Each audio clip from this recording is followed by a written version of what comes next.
Selamat pagi, Budian serta rekan-rekan. Kami dari kelompok 1 akan mempresentasikan hasil analisis dari perusahaan yang telah kami pilih. Di mana untuk saya yaitu Rika Rayuningsi dengan NIM 2015 310 393 mengambil perusahaan Bank Rakyat Indonesia atau BRI untuk dianalisis fundamental dan juga analisis teknikalnya. Di mana yang pertama yaitu analisis fundamental. Rasio yang pertama yaitu IPS atau earning per share, di mana rumusnya yaitu OPAT atau laba dibagi dengan rata-rata jumlah saham beredar, di mana laba untuk tahun 2018 yaitu 32, 418, 486, dan untuk tahun 2019 labanya yaitu 34, 413, 825 dan dibagi dengan rata-rata jumlah saham beredar, sehingga didapatkan hasil untuk tahun 2018 yaitu 263,87 dan untuk tahun 2019 yaitu 280,35, sehingga dapat disimpulkan bahwa rasio IPS ini yaitu memiliki centang hijau karena mengalami peningkatan dari tahun sebelumnya. Rasio yang selanjutnya yaitu PER atau Price to Earning Ratio, di mana rumusnya yaitu harga pasar saham sekarang dibagi dengan IPS, dan harga saham yang saya gunakan yaitu diambil pada tanggal 16 Juni 2020, dan untuk tahun 2018 dapat dilihat sebelumnya tadi yaitu IPS-nya 263,87, sedangkan untuk tahun 2019 yaitu 280,35, sehingga dapat disimpulkan bahwa indikator PER ini memiliki centang hijau karena pada tahun sebelumnya yaitu mengalami penurunan, karena itu merupakan hal yang baik dan layak untuk dibeli.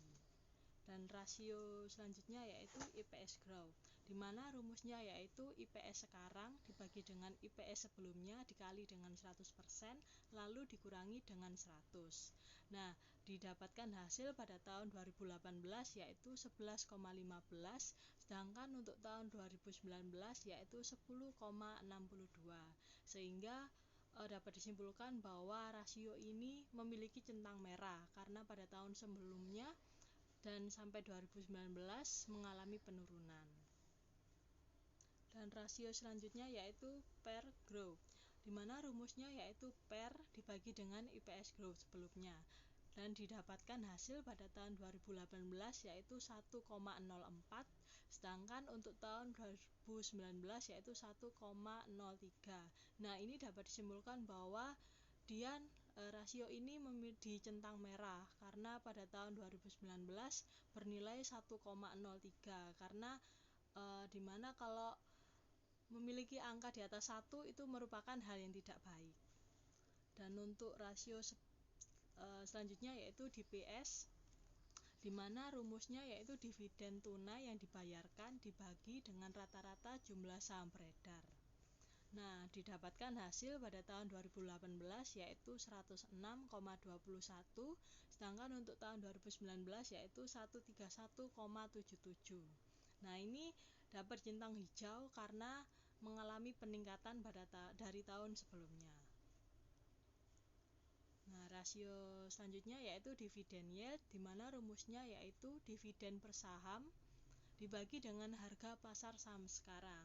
Nah, seperti sebelumnya harga pasar yang saya ambil yaitu diambil pada tanggal 16 Juni. Dan didapatkan hasil pada tahun 2018 yaitu 0,03, sedangkan untuk tahun 2019 yaitu 0,04. Nah, ini memiliki centang hijau karena mengalami peningkatan dari tahun sebelumnya. Rasio yang terakhir yaitu dividen cover, di mana rumusnya yaitu laba per saham dibagi dengan dividen per saham. Didapatkan hasil pada tahun 2018 yaitu 2,48, sedangkan untuk tahun 2019 yaitu 2,13. Nah, ini memiliki centang merah karena mengalami penurunan dari tahun sebelumnya. Nah, selanjutnya yaitu kita mengecek kekuatan finansial dari BRI ini, Bank Rakyat Indonesia, di mana dari ketujuh rasio didapatkan hasil yang centang hijau memiliki 4 rasio, sedangkan untuk merah memiliki 3 centang dalam 7 rasio, sehingga dapat disimpulkan bahwa perusahaan BRI ini layak untuk dibeli. Dan selanjutnya yaitu analisis teknikal, di mana terdapat beberapa indikator. Di sini saya akan menjelaskan. Yang pertama yaitu indikator Bollinger Band, di mana lingkar merah adalah sinyal beli yang terjadi ketika garis saham memotong ke atas pada garis batas bawah, dapat dilihat yang merah. Lalu yang lingkaran biru adalah sinyal jual yang terjadi ketika garis saham memotong ke bawah pada garis batas atas, seperti ini. Lalu indikator yang selanjutnya yaitu Moving Average Envelope atau MA Envelope, di mana lingkaran merah adalah sinyal beli yang terjadi ketika garis saham memotong ke atas pada garis batas bawah, seperti ini. Lalu untuk lingkar biru adalah sinyal jual yang terjadi ketika garis saham memotong ke bawah pada garis atas, seperti ini. Selanjutnya yaitu indikator Moving Average Convergence Divergence atau MACD. Di sini dapat dilihat bahwa lingkaran kuning merupakan sinyal beli yang terjadi ketika garis biru memotong ke atas garis merah pada garis batas bawah. Sedangkan lingkaran ungu adalah sinyal jual yang terjadi ketika garis biru memotong ke bawah pada garis batas atas. Indikator yang selanjutnya adalah Relative Strength Index atau RSI, di mana lingkaran merah merupakan sinyal beli yang terjadi ketika garis RSI yang lurus itu memotong ke atas pada garis batas bawah. Dan untuk lingkaran biru merupakan sinyal jual yang terjadi ketika garis RSI memotong ke bawah pada garis batas atas, seperti ini. Lalu indikator yang selanjutnya yaitu Stochastic Oscillator, di mana lingkaran kuning merupakan sinyal beli yang terjadi ketika garis biru memotong ke atas garis merah, seperti ini. Lalu untuk lingkaran ungu merupakan sinyal jual yang terjadi ketika garis biru memotong ke bawah garis merah pada batas atas. Biru memotong merah, seperti ini. Nah, demikian presentasi yang telah saya sampaikan. Selanjutnya akan dilanjutkan oleh rekan saya. Terima kasih. Assalamualaikum warahmatullahi wabarakatuh. Terima kasih atas kesempatannya. Perkenalkan, nama saya Della Rista dengan NIM 2017-3100-051. Di sini saya akan menjelaskan tentang analisis fundamental dan analisis teknikal pada PT Astra International Tbk.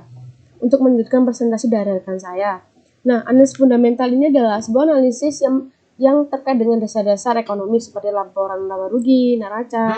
Nah, analisis teknikal adalah sebuah analisis yang mengetahui apakah kita layak untuk berinvestasi saham kepada perusahaan tersebut. Nah, di sini EPS. EPS adalah dengan rumus OPAT dibagi rata-rata jumlah saham. Di sini laba bersih pada tahun 2018 yaitu 13.676 dan pada 2019 26.621 dan rata-rata jumlah saham pada tahun 2018 yaitu 26 dan rata-rata jumlah saham pada tahun 2019 yaitu 50 dan EPS-nya adalah 2018 13.676 dibagi 26 yaitu 535 dan pada tahun 2019 yaitu 536 yaitu 2621 dibagi 50. Dan nilai IPS PT Astra International Tbk bernilai positif karena mengalami kenaikan pada tahun 2018 535 dan dari 2018 ke 2019 yaitu pada tahun 2019 nya 536. PER, yaitu harga pasar saham sekarang dibagi laba per lembar saham. Nah, di sini pada tahun 2018 harga sahamnya 8225 dan 2019 6925. EPS-nya 2018 yaitu 535 dan EPS-nya 2019 yaitu 536. Sehingga PER-nya yaitu 15,4 kali dan pada tahun 2018 dan 2019-nya 12,9 kali. Di sini mengalami penurunan sehingga pada nilai PER PT Astra International Tbk ini adalah bernilai positif. Yang ketiga yaitu EPS growth, yaitu EPS sekarang dibagi EPS sebelumnya dikali 100% dan ini dikurung dulu hasilnya berapa, nanti dikurangi 100. Nah, EPS sekarang pada tahun 2018 yaitu 535 dan 2019-nya 536. EPS sebelumnya 2018 466 dan yang EPS sebelumnya 2019 535. EPS growth-nya pada tahun 2018 14,81 dan 2019 0,19. Karena 2018 ke 2019 mengalami penurunan, maka bernilai negatif nilai EPS-nya.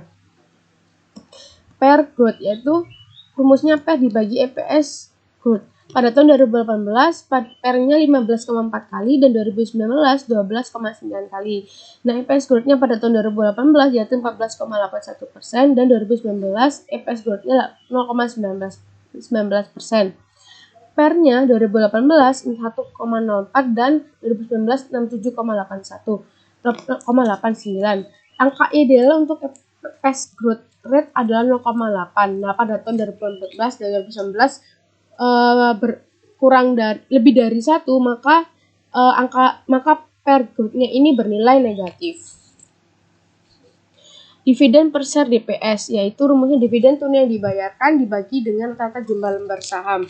Nah, pada tahun 2018 dividen tunai tahunannya 10.202 dan pada 2019 11.235. Rata-rata jumlah lembar sahamnya 2018 26 dan 2019-nya 50. Sehingga DPS-nya dapat diketahui pada 2018 392 dan 2019-nya 225. Karena mengalami penurunan dari 2018 ke 2019, maka nilai DPS-nya bernilai negatif. Dividen yield yaitu dividen per saham tahunan dibagi harga pasar saham sekarang. Pada tahun 2018 dividen per sahamnya 392 dan pada tahun 2019 dividen per sahamnya 225. Harga pasar sahamnya 2018 8225 dan 2019-nya 6925. Dividen yield-nya yaitu 4,77% dan 3,25% pada tahun 2019. Karena mengalami penurunan pada tahun 2015 ke 2019, maka nilai dividen yield-nya ini bernilai negatif. Dividen cover yaitu laba per saham dibagi dividen per saham. Pada IPS 2018 535, 2019-nya IPS-nya 536, DPS-nya 2018 392 dan DPS-nya 2019 325. Dividen cover-nya yaitu 2018 1,4 kali dan 2019 2,4 kali, sehingga mengalami penurunan pada tahun 2018 ke 2019, maka nilai dividen cover-nya ini bernilai positif. Nah, dikarenakan semua itu berurutan, maka diharapkan Anda mengerjakannya harus benar-benar teliti karena rumusnya ini saling berkaitan satu sama lain. Nah, di sini adalah cek kekuatan finansial. Di sini terdapat 3 hijau dan 4 merah. Nah, karena 3 hijau dan 4 merah, maka lebih banyak yang merah daripada hijau, maka kita dapat menyimpulkan kekuatan finansial atau kita kurang layak untuk berinvestasi di PT Astra International Tbk pada tahun ini atau tahun di mana kita akan berinvestasi pada perusahaan ini. Karena pada tahun 2018-2019 kita menganalisis itu kebanyakan 4 merah dan 4 checklist merah dan 3 hijau. Yaitu yang hijau yaitu EPS, price to earning ratio, dividen per share cover, dan yang merah earning per share growth rate, price earning growth rate, dividen per share dan dividen per share yield. Pembahasan yang kedua yaitu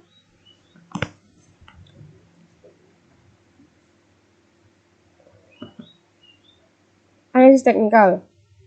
Yang pertama kita akan membahas 5 pembahasan, yaitu Yang pertama boiler band. Boiler band ini terdapat lingkar merah dan lingkar biru. Lingkar merah adalah sinyal beli yang terjadi ketika garis saham memotong ke atas pada garis batas bawah, dan lingkar biru sinyal jual yang terjadi ketika garis saham memotong ke bawah pada garis batas atas. Batas atas itu titik-titik yang atas dan batas bawah titik-titik yang bawah, titik-titik yang berwarna coklat. Nah, garisnya itu yang hitam itu apabila ke atas pada garis batas bawah yaitu lingkar merah, misalnya memotong ke bawah pada garis batas atas yaitu lingkar biru. Moving Average Envelope atau MA envelope. Di sini saya hanya menemukan lingkar merah atau sinyal beli. Lingkar birunya itu tidak saya temukan karena saya scroll ke kiri itu tidak ada. Jadi hanya pada bulan Januari saja.